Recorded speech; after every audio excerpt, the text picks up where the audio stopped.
The intonation of American English. What is intonation? It's the way your voice goes up and down as you speak, the melody of your voice. Listen to the melody of this sentence. My brother likes to play tennis.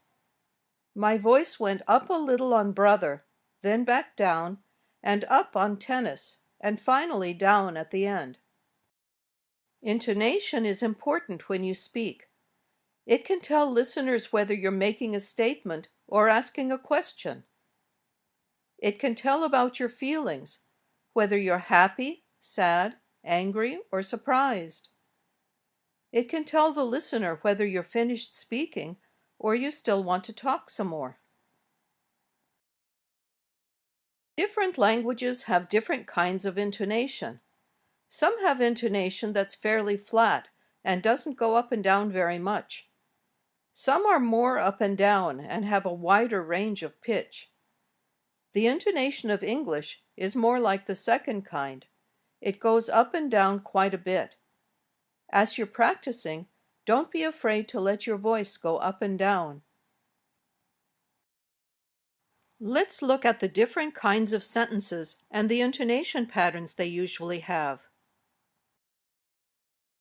Statements in English usually have this intonation pattern. Your voice goes up on an important word near the end of the sentence, then goes down at the end. Try saying these sentences. My brother likes to play tennis. Playing tennis is good exercise. I'd like to learn to play tennis someday.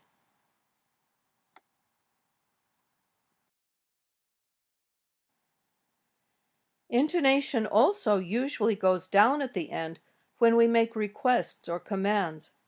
For example, try saying these sentences. Please write your name at the top of the paper.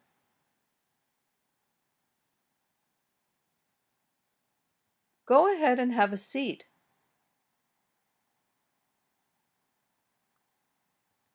Don't forget to put away your tennis equipment.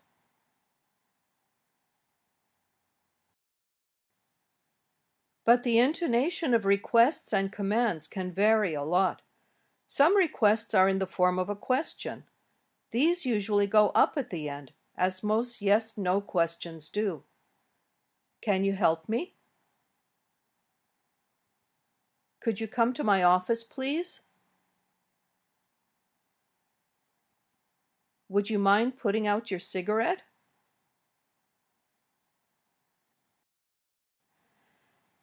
And the intonation we use can make a big difference in how people think we feel.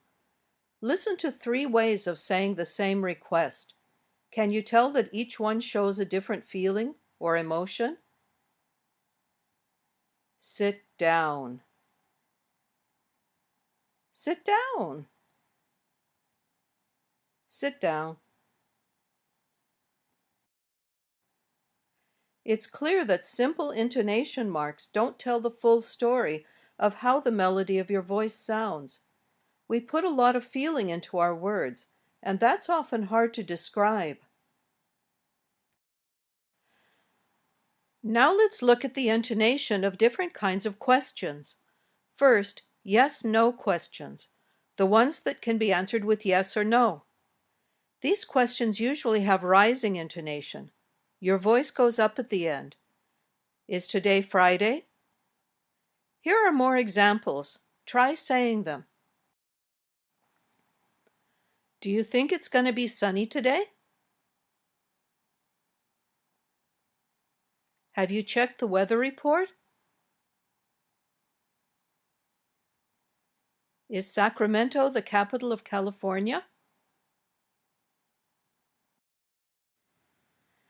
WH questions, which start with question words like who, what, where, when, why, and how, usually have falling intonation.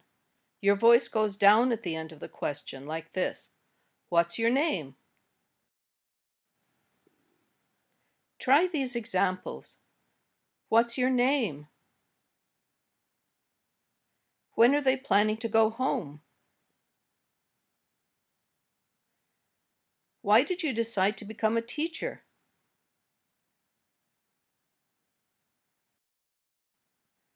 Another kind of question uses the word or to give a choice between two or more things. In this case, the intonation goes up on the first choice and down at the end. Is it sunny or rainy? Now say these sentences. Is it sunny or rainy? Would you rather watch tennis or soccer? Are you going home by car or by train? Would you like coffee, tea, or water?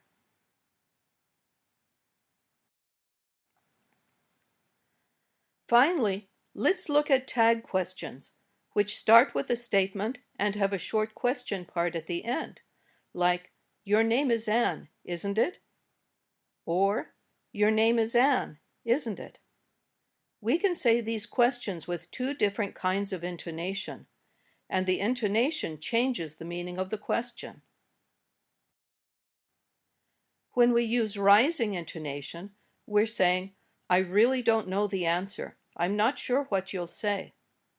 Your name is Anne, isn't it? I really don't know. When we use falling intonation, we're saying, I already know the answer, but I'm just double checking.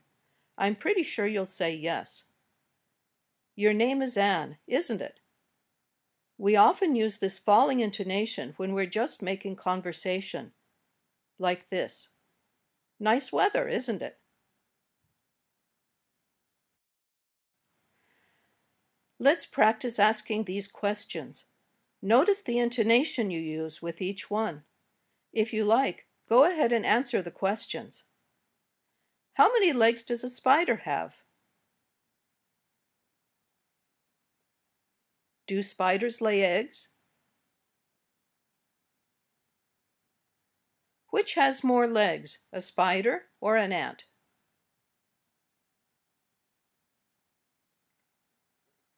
Do spiders make good pets?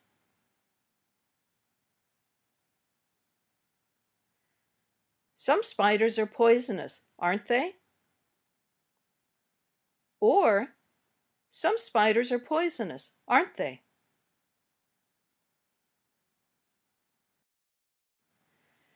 In this lesson and the last one, you've learned about the importance of intonation. Besides helping listeners understand your feelings and letting them know when it's their turn to speak, it can tell them about whether you're telling them something or asking a question. Intonation is very complicated, but very useful in getting our meaning across and making our words sound more natural. Intonation is important.